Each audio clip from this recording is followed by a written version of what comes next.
गाली गलौज की, उसकी पिटाई करी और उसके साथ में पूरा प्रकरण मालूम है। ये स्टंटबाजी कर रहे हैं कि गाड़ी हो गई इनकी वो ठीक है, यही सच्चाई है। सुनिए बात तो सुनिए पहले, आप हमारी बात सुनिए। चौकी पे ले गए और जैसे ले गए हमसे सडनली कहने लगे ये चल चल इसको पैसे दे, गाली वाली बहुत रखते हुए कि अब तू ट्रेन वाले को 2000 रुपए दे दे। जो कि प्रदेश की कानून व्यवस्था जिस तरह से बेपटरी होती जा रही है, पुलिस की गुंडागर्दी आम योगी आदित्यनाथ जी जीरो टॉलरेंस नीति का ढोल लगातार पीटते चले आ रहे हैं। वर्दी के आड़ में पुलिस की गुंडागर्दी की तमाम तस्वीरें भी सामने आती चली।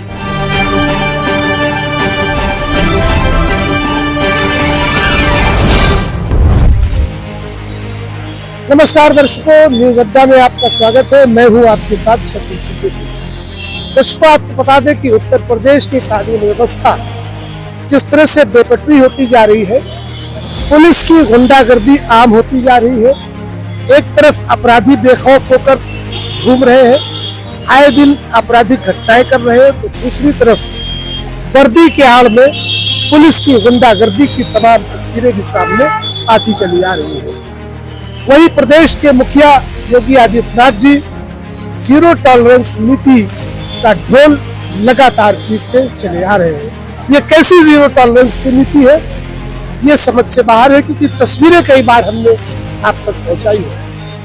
अगर किसी से कोई अपराध हो जाता है, कोई गलती हो जाती है, तो पुलिस का काम है उस पर कार्रवाई करना, उस पे कानून के तहत कार्रवाई करना, न कि पुलिस का काम है उसके साथ मारपीट करना, हिंसा करना और उसके पैसे को छीनना, उससे लूटमारी करना।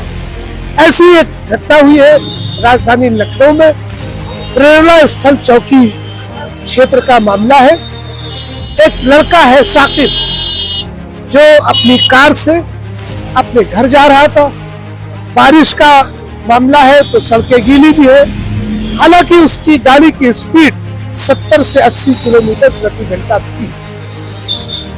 इस मामले को लेकर हमने एसएचओ ठाकुरगंज से जब बात की तो उन्होंने किस तरह का जवाब दिया, कैसी उनकी भाषा शैली रही, ये भी हम आप तक पहुंचाएंगे। हम सीधा रुख करते हैं उस लड़के का जिसके साथ पुलिस ने अमानवीय व्यवहार किया, उसके साथ मारपीट की, उससे लूटामारी की। साकिब नाम है उस लड़के का। अब बताओ साकिब, क्या मामला हुआ था और किस तरह से तुम्हारे साथ घटना घटी? जी, मैं आपको बहुत अच्छे से बताना चाहूँगा।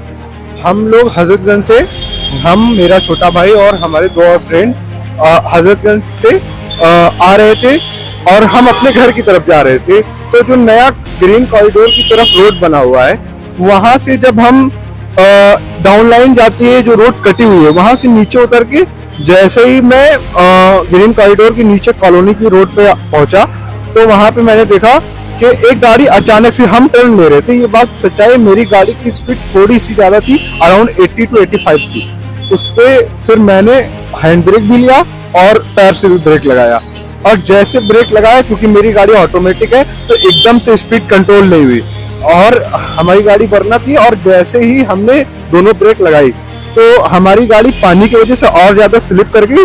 तो सामने से जो गाड़ी आ रही थी उसमें हमने अचानक देखा कि और भी फैमिली मेंबर्स बैठे हुए, उनको बचाने के चक्कर में हमने गाड़ी की स्टीयरिंग को डिवाइडर की तरफ मोड़ा, और जैसे डिवाइडर की तरफ मोड़ा और हमारी गाड़ी डिवाइडर में जाकर के लड़ गई। जैसे ही लड़ी, हम लोग गाड़ी से बाहर आए और जो उधर फैमिली मेंबर्स की कार थी वो आराम से चली गई, उनको बिल्कुल एक भी स्क्रैच तक नहीं आया, वो लोग आराम से चले गए। हमारी गाड़ी पर्सनली लड़ी डिवाइडर से, हम लोग उतरे, हम लोग देखने लगे पीछे से, तब तक देखा दो पुलिस वाले आ गए और उन लोगों ने सीधा मोबाइल निकाला और वीडियो बनाने लगे कि यहाँ कुछ बच्चे स्टंट कर रहे थे, जो कि हम लोग का ऐसा कोई नैरेटिव नहीं था कि हम लोग स्टंट करें। गाड़ी रुकी हुई थी तब उन्होंने कहा स्टंट कर रहे हैं। जी, गाड़ी रुकी हुई थी, हम लोग बाहर भी आ चुके थे। उसके बाद उन लोगों ने वीडियो बनाने लगे और जैसे वीडियो बनाया, हमको एक हाथ से पकड़ा और एक सिपाही भी वहां मौजूद था। उन लोगों ने हमको कहा कि ये गाड़ी चला रहा था और ये स्टंट कर रहा था, जो कि गाड़ी लड़ने के बाद इन लोगों ने कहा। गाड़ी लड़ने से पहले अगर मैं स्टंट कर रहा होता तो हमारी गाड़ी बिल्कुल आगे से खत्म हो गई होती। और अगर वो लोग कहने लगे तुम लोग गालियां भी बकती मुझे, और हमको वो बहुत कहा भी, और उसने कहा अपने बाप से बात कराओ। बहुत एक होता नहीं है कि अलग लैंग्वेज में उनका बिहेवियरल एक्सपीरियंस बहुत ज्यादा बेकार था। उन्होंने कहा अपने बाप से बात करा, क्योंकि मेरे वालिद साहब सऊदी अरब में रहते हैं तो नेटवर्क नहीं था, और हमने फोन करने में थोड़ी देर लगा दी। जैसे फोन करा तो हमारे छोटे भाई ने कहा नेटवर्क नहीं आ रहा है, फिर उन्होंने हमारे छोटे भाई को 2 झापड़ मारा, जो कि अभी माइनर है, उसको भी उन लोगों ने मारा। उसके बाद कुछ भी नहीं हुआ, फिर वो लोग एक सिपाही को खड़ा करके वो लोग चले गए, चौकी इंचार्ज थे वो चले गए। उन्होंने कहा चौकी इंचार्ज का नाम दिनेश कुमार या ऐसे कुछ करके, मैंने सही से नहीं, लेकिन दिनेश नाम है। और एक सिपाही था अमन कुमार, उन लोग वो आए। उसके बाद वो हमारी गाड़ी क्रेन से टो करके ले जाने लगे। हमने उनसे पूछा क्यों ले जा रहे हैं, हमने तो क्रेन बुलाई नहीं है। उन्होंने कहा तू चौकी इंचार्ज से बात कर ले, मुझे तुझसे कुछ बात नहीं। हमने अपने परिवार फैमिली मेंबर से कही बात कर लीजिए, क्या क्यों ले जा रहे हैं, कहाँ ले जा रहे हैं। उन्होंने कहा कुछ नहीं, चौकी इंचार्ज से बात करना। हमने उनसे बार बार कोशिश करी कि आप चौकी इंचार्ज का नंबर दे दीजिए, उन्होंने डिनाई कर दिया नहीं। फिर हम लोग को कहा गाड़ी के पीछे पीछे आओ। गाड़ी के पीछे पीछे जैसे गए, चौकी के पास पहुंचे, जो कि मेरी गाड़ी में नुकसान ज्यादा नहीं हुआ था। इनकी क्रेन की वजह से 2-3 बार जमीन में लड़ी गाड़ी, और भी ज्यादा नुकसान हो गया। चौकी पे ले गए, और जैसे ले गए हमसे सडनली कहने लगे ये चल इसको पैसे दे, गाली वाली बहुत बकते हुए कि अब तू क्रेन वाले को 2000 रुपए दे दे, जो कि हमारे पास ऑनलाइन सिस्टम नहीं है। हमारे पास कैश था, तो हमारे कुछ कजिन्स आए, हमने फोन करके बुलाया, हमने उनसे कहा कुछ पैसे दे दो, तो उन लोगों ने जोड़ वोड़ करके उन लोगों को 700-800 रुपए दिए। हम अपना पैसा नहीं देना चाहते थे, उन लोगों ने 700-800 दिए। फिर चौकी इंचार्ज आए बाहर, क्या कर रहा है, 2 घंटे से मैं तुझे झेल रहा हूँ, ऐसा करके गाली वाली बकते हुए अंदर लेकर के गए। अंदर जैसे लेकर के गए, हमको वहां पे दरवाजे से दिखा 10-15 सिपाही, मतलब अराउंड 10 के करीब लोग चौकी के अंदर। हम जा नहीं रहे थे, हमें जबरदस्ती लेकर के गए, और जब ले करके गए तो वहां पे जैसे लेकर के वैसे मेरे कान पे मारा, मेरे मुंह पे मारा। आप देख पा रहे होंगे मुंह पे भी सब मार्क बन गया है। फिर लाठी, वहाँ एक डंडा लाठी टाइप का था, उन्होंने उससे मेरे 2-3 बार मारा, ये टी शर्ट फट गई और मेरे यहाँ भी चोट आ गई है, चोटें आई। उसके बाद फिर बाहर आए, हमने हाथ जोड़ा, मैंने कहा अल्लाह के वास्ते ऐसा मत करिए। तो उन्होंने कहा अल्लाह की तेरी, अल्लाह की माँ की, ऐसा करके उन्होंने बहुत नेगेटिव चीजें बकी। और दर्शकों आपको बता दें कि पुलिस का काम है कानून व्यवस्था को बनाए रखना। 3rd डिग्री पर सुप्रीम कोर्ट ने रोक लगा रखी है। किसी भी मामले को लेकर किसी भी अपराधी, भले ही वो अपराधी है या नहीं, इसका वो फैसला कोर्ट करता है, जांच के बाद होती है। लेकिन जिस तरह से इस लड़के ने, साकिब ने जो बात बताई है कि पुलिस चौकी पर ले जाकर 8-10 पुलिस के सिपाही चौकी के अंदर थे, उन्होंने बुरी तरह से इसको और इसके साथियों को पीटा। तो हिंसा करने के लिए पुलिस को वर्दी नहीं दी गई है, पुलिस को वर्दी दी गई है कानून व्यवस्था को बरकरार रखने के लिए, बनाए रखने के लिए, न कि इस तरह की असंवैधानिक और असंसदीय भाषा का प्रयोग करना और धार्मिक रूप से जिस तरह से जिन शब्दों का प्रयोग इस लड़के के साथ किया गया है, ये भी एक बहुत ही संवेदनशील मामला है। तो उसके बाद क्या हुआ? उसके बाद फिर उन लोगों ने, हमारे जो दोस्त, दो फ्रेंड्स भी थे, वो लोग कॉलेज में पढ़ते हैं, मैं भी अभी सीए कर रहा हूँ, वो लोग को बुलाया उन लोगों ने और अंदर हम लोग को बाहर कर दिया। मुझे मारने के बाद बाहर खड़ा रखा, उन दोनों को आराम से बुलाया।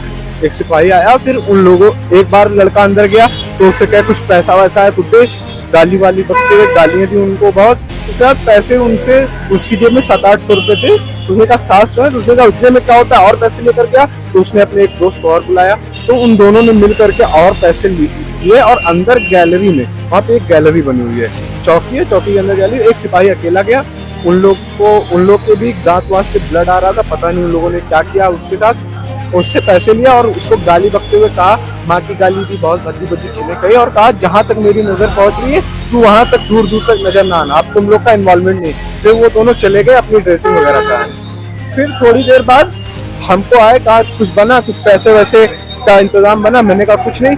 अंदर जैसे ले गए तो हमारी जेब में अराउंड 3000 या 3500 के करीब, लगभग में भी गिनने नहीं, लेकिन 3000 से ऊपर था।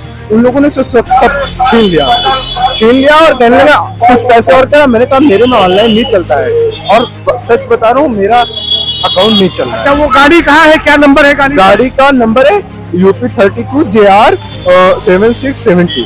गाड़ी कहाँ है? गाड़ी चौकी पर ही उन्होंने रख ली और फिर जब दोबारा अंदर लेकर के गए हमको खूब मारा, हमारे पेट पे मारा, हमारे होठ पे, हमारे कानों पे मारा, खूब मारा। उसके बाद एक कागज था वहाँ पे, चौकी में मेरे वालिद का नाम पूछा, मेरा नाम पूछा और उसके बाद उस कागज पे साइन कराने लगे। हमने कहा लेट मी स्टडी दैट। मैंने उसको पढ़ने की कोशिश करी, जैसे ही पढ़ने की कोशिश करी पीछे से फिर मारने लगे, अरे साइन कर, गाली बकते। उन्होंने जबरन हमसे साइन भी करा दिया। तो देखा आपने, ये लड़का साकिब पढ़ा लिखा है और इसके साथ में जो लोग आए थे इसके लिए उनके साथ भी मारपीट पुलिस ने की। तो उत्तर प्रदेश की योगी सरकार ने थानों और चौकियों को क्या धनउगाही का अड्डा बना रखा है कि किसी के भी साथ आप मारपीट करोगे, पुलिस की वर्दी की धाक जमाओगे, उनके साथ बूटामारी करोगे, उनको आप जो है असंसदीय और असंवैधानिक टिप्पणी करोगे, उनके धर्म को लेकर उस पर टिप्पणी करोगे। ये हाल है ठाकुरगंज थाना पुलिस का।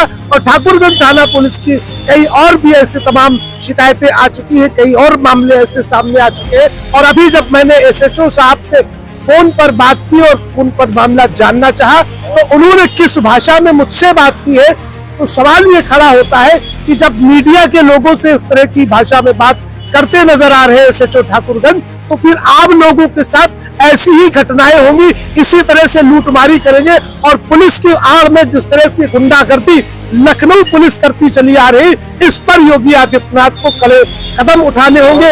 हाँ, क्या कहना चाहते? और उन लोगों ने मारते हुए ये कहा तुम कटवे साले, गाली वाली बक्की और करने लगे। और मेरा भाई जो छोटा माइनर है, उस पापा का नेटवर्क नहीं था, नेट ऑन करते हैं व्हाट्सएप पे पहले लिखते हैं, नेटवर्क नहीं था, वो सऊदी में रहते हैं, फोन नहीं लग पा रहा था। तो हमारे भाई से उसने पूछा कॉल लगी कि नहीं, उसने कहा नेटवर्क नहीं आ रहा है, बस उसको 2 झापड़ हुए जो कि माइनर है, उसको भी मारा। तो देखा आपने, इस तरह के शब्दों का प्रयोग ठाकुरगंज थाना पुलिस और प्रेरणा स्थल चौकी के जो सिपाही है, जो चौकी इंचार्ज है, उनके जरिए की गई है। ये तस्वीरें हम आप तक पहुंचा रहे हैं। और ठाकुरगंज SHO ने जिस भाषा में मुझसे बात की है वो भाषा भी आप तक हम पहुंचा रहे हैं, वो ऑडियो भी आप तक सुना रहे हैं। अब देखने वाली बात ये होगी कि उत्तर प्रदेश के नवनियुक्त DGP राजीव कृष्णा जी, जिन्होंने पहली प्रेस कॉन्फ्रेंस, शकील सिद्दीकी बात कर रहा हूँ, संपादक ये घटना से। जी जी। अरे एक मामला हुआ है, एक लड़का है, अमन नाम है उसका, साकिब नाम है, वो पीछे जो बंधे वाला हाईवे है उधर से जा रहा था अपने घर की तरफ, जल निगम रोड की तरफ नीचे ढलान उतरी है, बारिश हुई थी, पानी वानी पड़ा था, तो थोड़ा स्पीड उसकी गाड़ी की ज्यादा थी, तो उसने हैंड ब्रेक लिया और ब्रेक भी मारा, गाड़ी जाकर रुक गई। तो प्रेरणा स्थल चौकी में जो सिपाही है दिनेश और चौकी इंचार्ज दिनेश और एक अमन कुमार है कोई सिपाही, उन्होंने उसको वहीं पर पकड़ा, उसको खड़े होकर उसका वीडियो बनाया, उसको गाली गलौज की, उसकी पिटाई करी और उसके साथ में पूरा प्रकरण मालूम है, ये स्टंटबाजी कर रहे थे, गाड़ी हो गई इनकी सीज। वो ठीक है, यही सच्चाई है। सुनिए, मेरी बात तो सुनिए पहले, आप हमारी बात सुनिए। तो ये चिंताजनक तस्वीरें हैं जो अभी हमने आपको दिखाई है इस वीडियो के जरिए। कमेंट बॉक्स में हमें बताएं कि लखनऊ पुलिस वर्दी की आड़ में जिस तरह से गुंडागर्दी करती नजर आ रही है, क्या इसके लिए नवनियुक्त DGP राजीव कृष्णा जी कोई कदम उठाएंगे या उत्तर प्रदेश के मुख्यमंत्री योगी आदित्यनाथ जी? क्योंकि ये मामला सिर्फ स्टंटबाजी का नहीं है। स्टंटबाजी अगर कर रहा था ये लड़का तो उस पर कार्रवाई पुलिस को करनी थी, न कि चौकी में ले जाकर 8-10 सिपाहियों के जरिए इसको और इसके नाबालिग भाई को और साथ में जो लोग गए थे उनके साथ मारपीट की जाए, उनके पैसे लूटे जाए और उन पर धार्मिक टिप्पणी की जाए। ये बड़ा ही संवेदनशील मामला है, इस पर हमारी नजर लगातार बनी हुई है और इसे लेकर उच्च अधिकारियों से भी बात की जाएगी। जो इसके माध्यम से गुनाह हुआ है, जो भी गलती या जो भी घटना घटी है, अगर ये स्टंट कर रहा था तो उसके लिए कानून है, कानून उसे सजा देगा। कानून ने पुलिस को गुंडागर्दी करने का लाइसेंस नहीं दिया। वीडियो को ज्यादा से ज्यादा शेयर करें, चैनल को सब्सक्राइब करें, देखते रहे न्यूज़ अड्डा।